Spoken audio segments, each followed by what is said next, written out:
নমস্কার বন্ধুরা, শ্রাবণী রান্নাঘরে আপনাদের সবাইকে স্বাগত জানিয়ে আমি আবারও একটা রান্নার ভিডিও নিয়ে আপনাদের সামনে চলে এসেছি।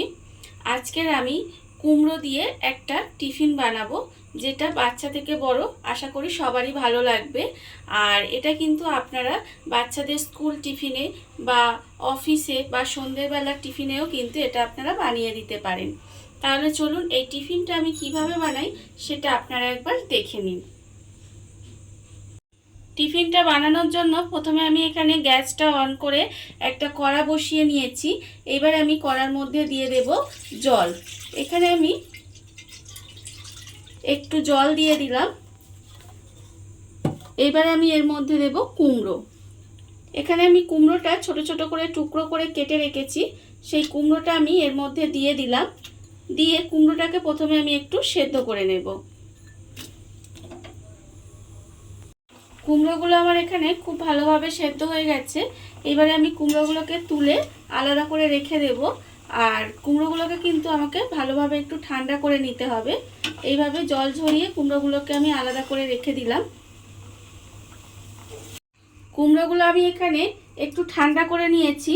এইবারে একটা চামচ দিয়ে বা হাত দিয়ে এইভাবে কুমড়োগুলোকে খুব ভালোভাবে প্রথমে মেখে নিতে হবে। কুমড়োটা আমি এখানে খুব ভালোভাবে মেখে নিয়েছি। এইবারে আমি একটা বাটি নিয়ে নেব। বাটির মধ্যে প্রথমে আমি কুমড়োটা ঢেলে নেব। কুমড়োটা আমি এখানে ঢেলে নিয়েছি। এইবার আমি এর মধ্যে দিয়ে দেবো একটা ডিম। ডিমটাকে আমি ফাটিয়ে এর মধ্যে দিয়ে দিলাম।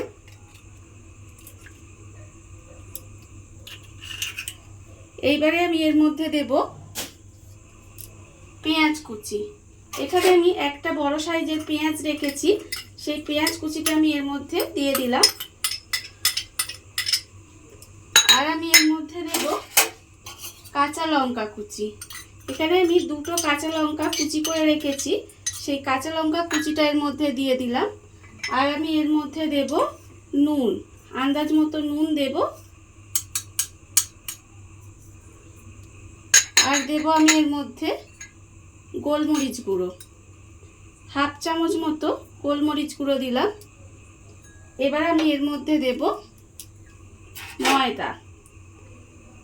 ময়দা আমি এখানে 3 চামচ মতো ময়দা দিলাম। আর আমি এর মধ্যে দেব চালের গুঁড়ি। চালের গুঁড়ি আমি এখানে 2 চামচ মতো চালের গুঁড়ি দিলাম। এবারে সমস্ত উপকরণ খুব ভালোভাবে মেখে নিতে হবে। এবার সমস্ত উপকরণ দিয়ে আমি কিন্তু খুব ভালোভাবে মেখে নিয়েছি। আর মাখাটা কিন্তু ঠিক এইরকম হয়েছে দেখুন। আর এর মধ্যে কিন্তু আমি কোনো রকম জল ব্যবহার করিনি। এবারে এটাকে আমি আলাদা করে সরিয়ে রেখে দেব। আর অন্যদিকে কিন্তু গ্যাসটা আমি অন করে একটা চাটু বসিয়ে নেব। এবার আমি এর মধ্যে দিয়ে দেব সর্ষের তেল।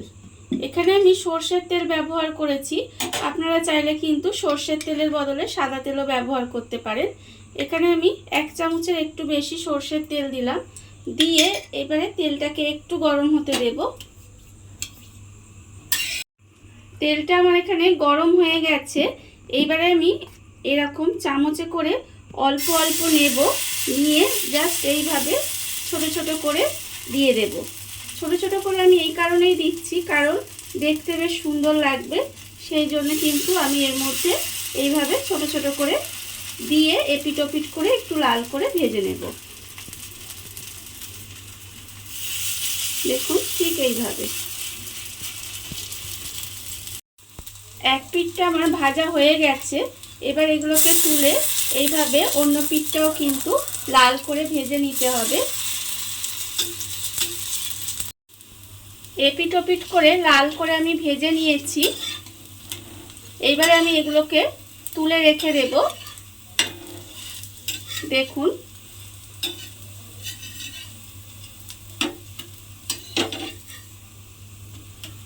টিফিনগুলো আমি এখানে তুলে রেখে দিয়েছি। আর আবারও কিন্তু চাটুতে অল্প একটু তেল দিয়ে দিলাম। তেল দিয়ে খুব ভালোভাবে তেলটা চারিদিকে একটু বুলিয়ে দিলাম। দিয়ে আবারও কিন্তু চামচে করে অল্প অল্প এইভাবে দিয়ে দেব। এইভাবে আমাকে প্রত্যেকটা কিন্তু আগে ভেজে নিতে হবে।